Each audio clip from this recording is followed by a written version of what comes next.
Chapter 32. Janet was awakened in the middle of the night. What woke her up was a woman's miserable scream and shrill cry for help, and there was also the sound of things falling. She subconsciously looked to the side. Louise was still lying there, safe and sound, only slightly frowning because her sleep was disturbed by the noise. Janet felt anxious, not caring about anything else. She put on her robe and opened the door, seeing the living room with the lights on. The nanny's room door was wide open. A pale-faced woman was slumped in the corner. The room was messy. Someone was standing outside the door. It was Siddle. Siddle was still wearing a light pink nightgown, looking at Janet with a bewildered expression, her slender figure standing under the light, casting a slanted shadow on the floor. She clasped her hands behind her back, her blonde hair hanging down by her ears, her blue eyes looking over. "I don't know what happened, I just heard a lot of noise from this side, so I got up to check." The little girl bit her lip, her face filled with fear and anxiety. "This nanny," Siddle said, "it seems like she suddenly went crazy. I wonder if..." She hesitated for a moment and then continued, "Is she mentally ill?" After saying that, Siddle suddenly felt that these words were a bit familiar. She suddenly remembered that this scene was quite similar to a few years ago. The night she took her parents to see Esther go crazy. The difference was that this time the one tormenting the nanny was not Annabelle, but the old woman in the photo had long since died. Siddle glanced absent-mindedly at Janet and then glanced at the room next to the locked bathroom. The lock had now opened and fallen to the ground. Of course it wasn't Siddle who broke it, but something was luring her to it. There was nothing in the room behind the door, only 7 neatly hung photo frames on the wall opposite the door. The 6 photo frames in front were photos of 6 different women. Only the 7th photo frame was still empty. If there was no mistake, the photo of the next woman stuffed into the photo frame must be. The nanny was currently lying on the floor in the room. She didn't know what she saw. Maybe it was a ghost.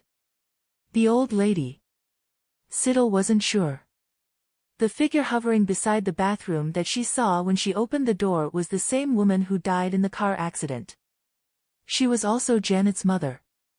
As for why this old lady didn't rest in peace in the cemetery, but instead lingered in this house to do such things, even leading Siddle to discover the truth, she could roughly understand from the injuries on Mr. Craigie's body. This nanny is really a scumbag, she thought to herself. There was a pile of dirty liquid under the nanny. When Janet covered her nose and went to check on her condition, she quickly reminded her in a low voice, "Miss Janet, it seems like Mr. Craigie was also scared. I just heard a loud noise in his room.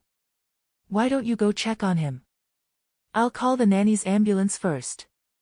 Hearing this, Janet was startled and immediately rushed into Mr. Craigie's bedroom. Siddle coldly looked at the nanny who was unconscious in the room. Her face showed exhaustion and frustration. She took out her cell phone and first called the police, not to call an ambulance, but to call the police. She hoped that when the nanny woke up, she could honestly reveal the whereabouts of the stolen property from Mr. Craigie's house, and at the same time confess to the physical and mental abuse of the old man. Siddle had never been lenient with scum. Although she had not found any convincing evidence, it was not beyond Siddle's expectation that after Janet checked on the old man and came out, her expression became solemn. Siddle and Louise were stuffed into the car by Janet at night. At the same time, she took Mr. Craigie to the hospital first, and the nanny went to the police station for questioning and investigation. The next day, Siddle learned what happened from Janet. It was said that after the nanny woke up, her appearance and movements became very slow, and her testimony was inconsistent. The police found evidence in the room and concluded that the nanny was pretending to be stupid to avoid responsibility. So the nanny was still being questioned. Siddle. She remembered the photos neatly hung on the wall. It turned out that the old lady still hadn't forgiven the nanny. The nanny probably didn't have a chance to wake up anymore, and in the end, there was a new photo on the 7th photo frame. But Mr. Craigie was also very unlucky to find 7 nannies in a row, all of whom were such petty people. At this point, the matter could be considered resolved. The only person who hadn't recovered was probably Janet. She was still in a state of fear and shame, even putting her work aside and going to the hospital every day to take care of Mr. Craigie. On the second day after returning from Mr. Craigie's house, Siddle received an anonymous text message. Not knowing who the sender was, Siddle had no impression of the phone number. On the screen, the black text on a white background was clearly displayed. .com. After receiving the message, Siddle fell into deep thought. She remembered that Margot's house was on Muskrat Farm. There were vast pastures, barns, and houses. Siddle calmly opened the map software and began to search for directions.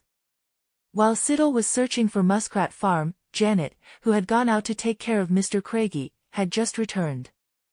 She seemed to be recalling some bad memories, frowning slightly. Old Verger is a real bloodsucker. The Verger family became rich thanks to him. On the surface he works in the meat processing industry, but behind the scenes, well, it's hard to say it all in one word. You can also understand that the family is a nouveau riche who uses money to connect with powerful people and gangsters and then becomes complacent.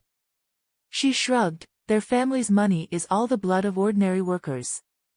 Siddle understood. Janet thought of something and continued, but in recent years, the reputation of Mr. Verger's son has been quite good. Although he hasn't changed his family's business situation, he is very diligent in doing charity work. A new newspaper published a few months ago even rated him as a top philanthropist. It is said that he has always devoted himself to investing in charity for children-related organizations and has built infrastructure for orphanages and schools. Siddle suddenly remembered something. She quickly searched for the Verger family on her phone, then saw that the Mr. Verger's son that Janet mentioned was the one who had recently gained a good reputation. The man in the photo was neatly dressed with a kind smile. He was surrounded by a group of skinny children. He had his arms around them, his expression tolerant. Siddle stared at the person on the phone, memories from a few years ago quietly appearing. Perhaps because Hannibal left such a deep impression on Siddle that she conveniently remembered the man she had only met once and who originally had no impression of her. Mason Verger. Siddle tried to recall what Mason looked like 5 years ago, but it only brought back a gloomy, sticky feeling of discomfort. She resolutely gave up, turned around, put down the phone, and prepared to pack up and go out. This was not the 5th day as agreed with Margot. However, for Siddle, when that message was sent, it was undoubtedly no different from a distress signal sent by Margot. Why didn't she let others come to the house? Come. Save me. Muskrat Farm was very large, and according to Janet, it was because they had a special permit issued by the Ministry of Internal Affairs. Before Siddle left, she gave Janet a special message. If she doesn't come back by 9 o'clock tonight, call the police to Muskrat Farm to find someone. After arranging everything, Siddle got in the car and went to Muskrat Farm alone. The car drove very fast, and soon arrived in front of the farm gate. There were iron chains and locks on the gate, but they weren't locked. There were long fences on both sides. Siddle didn't know if it was because of psychological effects, but she just felt that the energy here was very heavy. There were only towering trees nearby, and there wasn't even a phone booth. The driver turned his head to look at Siddle, and she signaled him to continue driving inside. After driving for another 3 kilometers, they reached the main gate. Siddle was stopped here. The uniformed gatekeeper had a fierce expression on his face, holding a list, looking at it once, then looking at Siddle again. Who are you? Do you have an appointment? Of course, he didn't have an appointment. However, Siddle did not answer the question but leaned out and replied, I came to visit Miss Verger. She invited me here to play. Can I call her? The guard was startled and looked suspicious. He glanced at Siddle twice. Miss Verger is busy and cannot answer the phone of an outsider. But you can call Mr. Verger. I hope she is not lying. He muttered a few words and dialed the number on the phone at the door of the guard room. The call went through and quickly hung up. The guard said to Siddle, Mr. Verger is on his way here. Siddle raised her eyebrows in surprise, suddenly realizing something strange. Even though Margot could not answer the phone, why did Mason come to greet her without even asking her name? Could it be that Mason still remembered her? The man arrived very quickly. Siddle got out of the car and sat in the guard room for a few minutes before seeing Mason rushing towards the glass door. Perhaps because he was walking too fast, the skin on his neck was red, his face was covered in sweat, his nostrils were flaring, his soft curly black hair stuck to his cheeks. Mason had a strange smile on his face. The moment he saw Siddle, his eyes lit up. "Hello, Siddle." The man bowed slightly and greeted Siddle politely. At first he was a little agitated but then gradually calmed down. "Do you remember me? We met 5 years ago." Mason smiled and said, while Siddle indifferently observed this man, although she couldn't remember what he looked like 5 years ago, but after 5 years he had definitely changed a lot. "At that time, I met you at the home of the psychologist who was treating me." Mason laughed and said, "At that time, I left your mother's contact information, but unfortunately, no one came to visit me afterwards. The doctor also refused to tell me your identity, address, and contact information. But fortunately, I finally found you." He said in an admiring tone, "You are indeed becoming more and more beautiful, just like Pandora in Greek mythology." "Siddle." She looked at Mason, who seemed to want to praise her beauty unreservedly. Her eyebrows twitched involuntarily. Or it would be better not to tell him that Pandora brought disaster and misfortune to this world. 1. In Greek mythology, Pandora was the first woman to come to humanity and possess Pandora's box. Pandora was strictly warned by Zeus not to open the box. But with her curiosity, Pandora opened the box, and everything in that mysterious box caused all the misfortunes to flood the world: natural disasters, diseases, wars.